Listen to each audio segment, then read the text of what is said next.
विरोधी पक्षनेत्याच्या पदावरून सरकार लोकशाही पायंदळी तुडवत असल्याचा आरोप राऊतांनी केलाय. नेमकं काय म्हणाले आहेत संजय राऊत, पाहूया. मग तुम्ही हा प्रश्न त्यांना का नाही विचारला?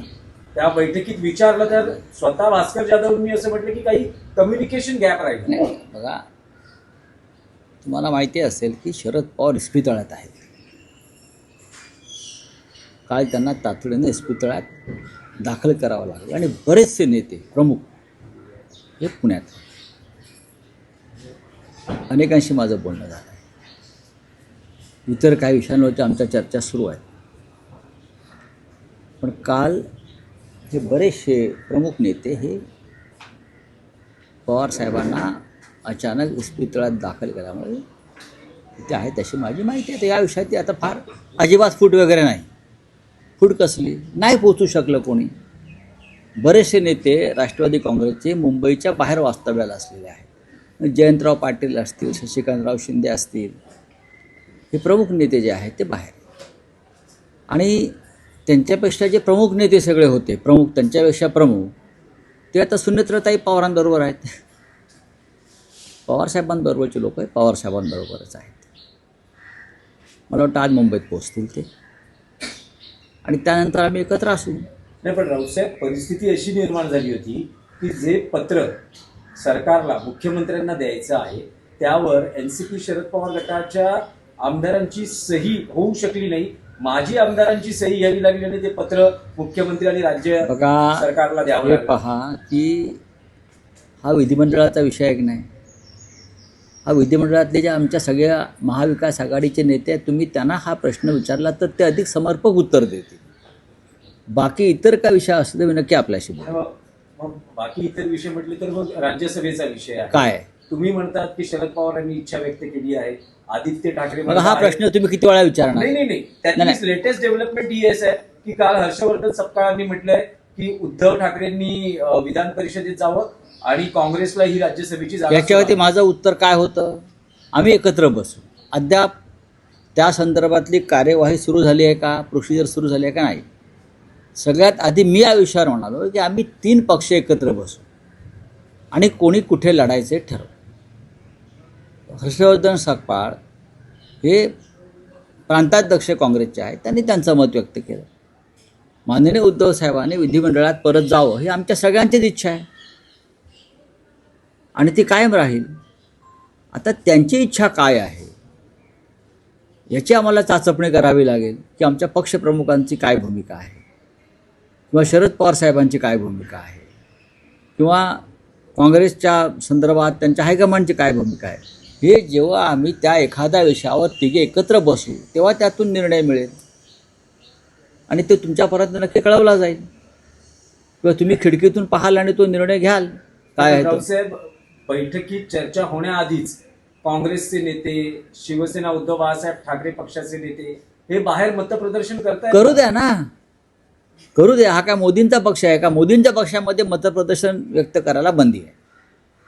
तिथे लोकशाही नाही. आमच्याकडे 3 स्वतंत्र पक्ष आहेत. महाविकास आघाडीमध्ये लोकशाहीचा मान राखला जातो. प्रत्येकाने आपापलं मत व्यक्त केल्यावर सुद्धा मग नंतर आम्ही एकत्र बसून निर्णय घेतो, तो सगळ्यांना मान्य आहे. राऊतसाहेब, आणखी एक प्रकरण होतं की म्हणजे हेच जे प्रकरण आहे राज्यसभेचं, काल उपमुख्यमंत्री एकनाथ शिंदे असं म्हणाले की महाविकास आघाडीमध्ये राज्य सरकारचे राज्यसभेच्या जागावरून महाविकास आघाडी 1 अनार 100 बिमार अशी परिस्थिती आहे. तीच परिस्थिती महायुतीमध्ये सुद्धा आहे. 1 आचारी रस्सा भिकारी. बरं, 100 आचारी रस्सा भिकारी. बरं, 100 आचारी रस्सा भिकारी. काही आपलं बोलायचं, कुठेही काही बोलायचं. त्यासाठी आता मराठी भाषा दिवस आहे, येणार आहे 27 तारखेला. येणाऱ्या काही दिवसामध्ये उपमुख्यमंत्र्यांनी मराठीविषयी अभ्यास करावा, वाचन करावं, म्हणजे त्यांना इतर काही चांगले वाक्प्रचार मराठीत सुचतील. 1 अनार 100 बिमारसारखे अमराठी वाक्प्रचार त्यांना वापरावे लागणार नाही. नाही, पण मराठी भाषेचा जर संदर्भ झाला तर काल मुख्यमंत्र्यांनी त्यांच्या पत्रकार परिषदेत असं म्हटलंय की महाविकास आघाडीने त्यांना जे 6 पानाचं पत्र, ज्यात 18 मुद्दे होते, ते जे पत्र दिलं त्यात मराठी भाषेत इतक्या चुका आहेत आणि काही वृत्तपत्रांच्या बातम्या जशाच्या तशा उचलून छापण्यात आलेल्या आहेत. ते पत्र काय मी ड्राफ्ट केलेलं नाही. आदित्य ठाकरेंनी ते पत्र वाचलं असतं असं उपरोधिक याच्यात मुख्यमंत्र्यांनी म्हटलेलं आहे. मी ते पत्र वाचायला मागवीन आणि चुका असल्या तर पुढल्या वेळेला दुरुस्त करून पाठवू. विधिमंडळाच्या पत्रव्यवहार मी पाहत नाही. मला माझ्या मराठी भाषेवरती अभिमान आहे आणि आत्मविश्वास आहे मी काय लिहू शकतो. सर, आणखी एक विषय होता की मंत्रालयातल्या झिरवाळ म्हणजे जे क्लीन चिट दिलेली आहे झिरवाळांना, जी एसीबीने कारवाई केली, त्यांनी असं म्हटलंय की मी मुख्यमंत्री आहे, एसीबीला मी पूर्ण अधिकार दिलेले आहेत कारवाई करण्यासंदर्भात. अगदी माझ्या कार्यालयातही असा काही प्रकार आढळला तर एसीबी नरहर झिरवळ प्रकरणानंतर सामनाचा अग्रलेख जर आपण वाचला असेल त्यात मी एक भूमिका अशी मांडली होती की देवेंद्र फडणवीस मंत्र्यांवरती कारवाया करतात, धाडी घालतात आणि मग त्या मंत्र्याला क्लीन चिट देत त्या मंत्र्याची शेंडी आपल्या हातात ठेवतात. तसं त्यांनी झिरवळांची शेंडी आपल्या हातात ठेवलेली आहे. म्हणजे सुनेत्रा पवारांचा एक मंत्री त्याची शेंडी आता फडणवीस साहेबांच्या हातामध्ये आहे. मंत्र्याच्या कार्यालयामध्ये भ्रष्टाचार, लाचलुचपत होते, पोलीस मंत्रालयात घुसतात आणि त्या मंत्र्यावरती कारवाई न करता त्या मंत्र्याला तुम्ही उघडपणे क्लीन चिट देता. हे तुमचं भ्रष्टाचाराविषयीची भूमिका आहे. भ्रष्टाचार करा पण तुमची शेंडी माझ्या हातात राहू द्या सरकारची. म्हणून हे फडणवीस हे या बाबतीमध्ये भ्रष्टाचाराच्या बाबतीमध्ये अत्यंत ढोंगी आहेत. महाराष्ट्राच्या मंत्रालयातल्या प्रत्येक मंत्रालयाच्या दालनात धाडी घालाव्यात इतका भ्रष्टाचार आहे. मुख्यमंत्र्यांच्या तर दालनात आहेच पण ते व्हाईट कॉलर गुन्हेगार आहेत सगळे, बरोबर आहे. प्रत्येक म्हणून तर ते तुमच्या पक्षामध्ये आले ना. त्यांच्या भ्रष्टाचाराला पांघरून घालण्यासाठी तो झिरवळ बिचारा गरीब आदिवासी, त्याला नीट प्लॅनिंग करणं जमलं नाही, त्याच्याकडे आदिवासीचा बळी दिला मुख्यमंत्र्यांनी. पण जवळजवळ 100% मंत्री हे भ्रष्टाचारामध्ये अखंड बुडालेले आहेत. आणि मुख्यमंत्र्यांच्या लाचलुचपत प्रतिबंध खात्याचं जरी लक्ष असलं तरी जोपर्यंत मुख्यमंत्री इशारा करत नाहीत तोपर्यंत त्यांच्या दालनामध्ये घुसणार नाहीत. झिरवळ गरीब बिचारा.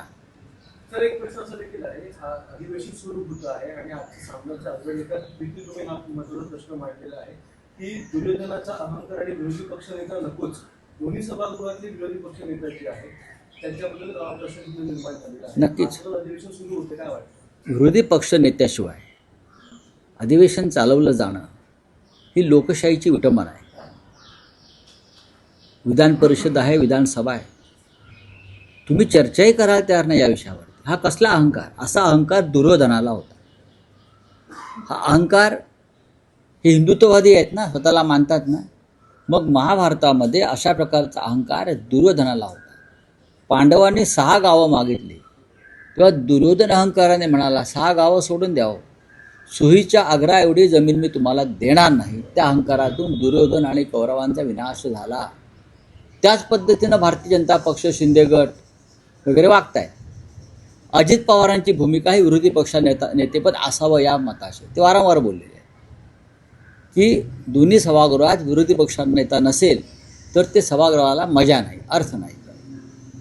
पण मुख्यमंत्री फडणवीस, शिंदे गट यांना विरोधी पक्ष नेता यासाठी नको की त्यांची सगळी लक्तरं बाहेर काढणारा एक घटनात्मक पदावर बसलेला माणूस विधानसभेत येईल आणि त्याचं ऐकावं लागेल महाराष्ट्राला आणि देशाला. त्याच्यामुळे विरोधी पक्षनेता हा दोन्ही सभागृहात नेमायचा नाही. हे लोकशाहीचं विडंबन आणि विटंबन आहे. पण राऊतसाहेब, तुम्ही जितक्या प्रकर्षाने, जितक्या पोटतिडकीने आणि सामनामध्ये जो मुद्दा मांडलाय, पण असं दिसतंय की महाविकास आघाडीचे विरोधी पक्षातील नेत्यांनी आता हा कदाचित विषय सोडला आहे. कारण राज्य सरकार किंवा विधानसभा अध्यक्ष असे विषय दादच देत नाहीये. असे काल पत्रकार परिषदेतही काही तितकीशी जोरकस भूमिका लढवय्ये लोक असतात ते असा विषय सोडत नाहीत. एकटाही लढत असतो. छगन भुजबळ एकटे होते विधानसभेमध्ये. येस, हेच उदाहरण काल सरकारने पण, उपमुख्यमंत्री आणि मुख्यमंत्र्यांनी पण दिलं की विरोधी पक्ष नेत्या पदाची काय गरज आहे. एकटे भुजबळ होते, विरोधी पक्ष दणाणून सोडायचे. विरोधी पक्ष नेते तेव्हा होते ना विरोधी पक्षनेता तेव्हा होता, भुजबळ असताना सुद्धा नेता होता ना. काँग्रेसच्या राजवटीमध्ये कधी विरोधी पक्षनेत्याचा अपमान झाला नाही. विरोधी पक्षनेता नेमलेला आहे. संख्याबळ न पाहता पवारसाहेबांनी, यशवंतराव चव्हाणांनी, वसंतराव नाईकांनी, वसंतदादा पाटलांनी विरोधी पक्षनेता हा नेमलेलाच आहे दोन्ही सभागृहामध्ये. पण विषय सोडून चालणार नाही, विषय लावून धरला पाहिजे, हे विरोधी पक्षाचं काम आहे. चला हो गया.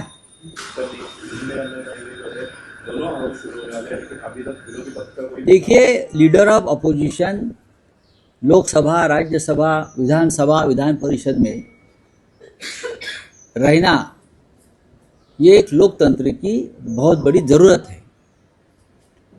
लीडर ऑफ अपोजिशन यानी नेता प्रतिपक्ष के बिना किसी भी सदन को चलाना ये लोकतंत्र की मजाक है.